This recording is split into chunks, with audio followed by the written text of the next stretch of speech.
Now here's where we get fascinating. The college side of this story. That Robert Putnam research, 30-year decline. Old people, white people, black people, southern people, northern people. Little blip on the radar screen, 97, 98, 99. 15 to 25-year-olds start to reverse that trend.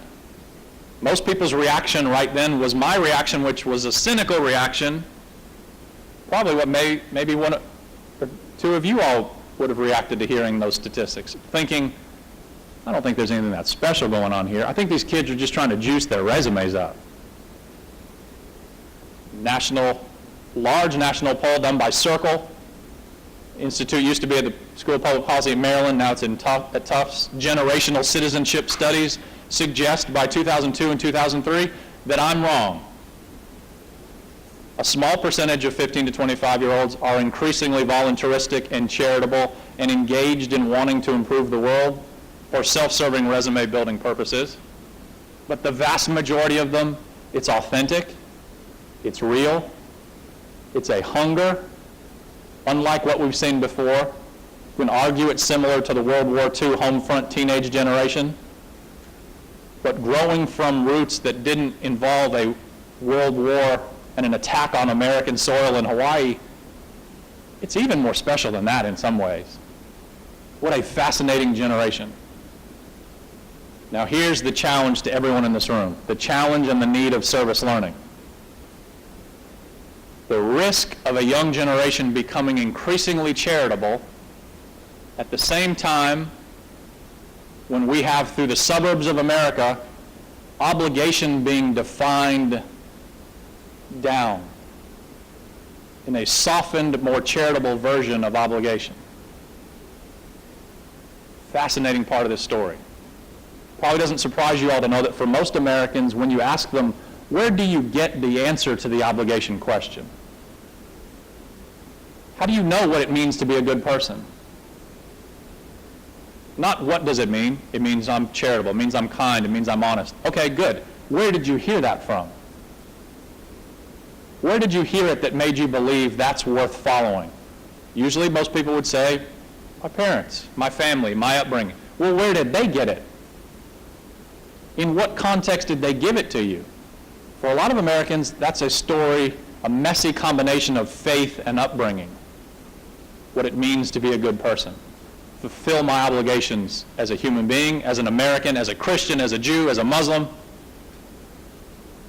Fascinating shift as we've continued to suburbanize.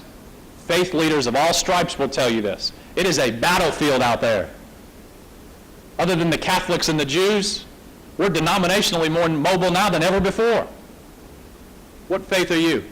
Well, I consider myself sort of a Methodist. My wife loves that First Baptist Church with that 24-hour gymnasium. My kids love those Tuesday night support groups at the Presbyterian Church. Get back to us in a month, we'll tell you what we are then. And faith leaders will tell you, it's tough out there. I mean, we're doing everything we can to get them in. And that involves coffee bars, new architecture across the faith spaces of America, more warm lights off warm wood walls, sort of a Starbucks glow, more reds and oranges in the carpets. You think to yourself, well, is there anything wrong with making worship space more affirming, more comforting? No, I can't think of anything. But what if the language of obligation has changed as the faith spaces and culture of suburban America has become increasingly competitive? And that's exactly what I suggest to you all has happened in the last 30 years. And what a lot of faith leaders would nod and say, yes, that's happened. We've wrapped up the language of obligation, which used to be much more complicated and intertwined in justice and policy at the state, at the federal level, at the international level, to what now is almost always neatly wrapped up with a pretty bow solely in the language of charity. Can anyone agree to bring clothes to that woman's shelter on Tuesday night from our suburban congregation? People raise their hands. Well, aren't we all being good Christians? That's what it means to be a good person. Can anyone agree to bring some turkeys downtown to that black church on Thanksgiving? Well, we'll be home by 2 p.m. feeling like good Christians. People raise their hands. Well, that's what we've done to meet our obligation. Say in a state like Alabama, I may not want to speak to you about a state income tax that kicks into families of four making $4,600 a year, with school systems literally 10 minutes from your suburban system that may have computers from the Gates Foundation, but they don't have the circuitry in the walls to plug the things in. They may realize it's good to have their students taking calculus, but they don't have any teachers trained in calculus. But I may not want to mention that because that may make you feel guilty, and I may lose you to the church down the street. So let's just wrap up the language of obligation just in the language of charity and be done with it. Fascinating challenge of service learning, to realize there's a challenge to how we define obligation as Americans. Now, there are 2 points to make with this. Voices from faith communities across the country are getting this story too. You all have heard of the Purpose-Driven Life, Rick Warren? What a fascinating life this guy's living. Wow. Huge, unbelievably successful mega church, this book that makes, I don't even know how many millions of dollars. Literally 3 years ago, the guy comes back from Africa with his wife, stands in front of his congregation and says, "I'm sorry. We've made a mistake. We've defined our obligation too narrowly." People of faith cannot just be concerned with these hot-button soundbite issues that you all know. Not just our immediate church neighborhood. There are children in other cities that require our attention as human beings. There's an environment given to us from a higher power across the globe, that is the globe, that requires our investment of time and talent. What a fascinating shift. And then you have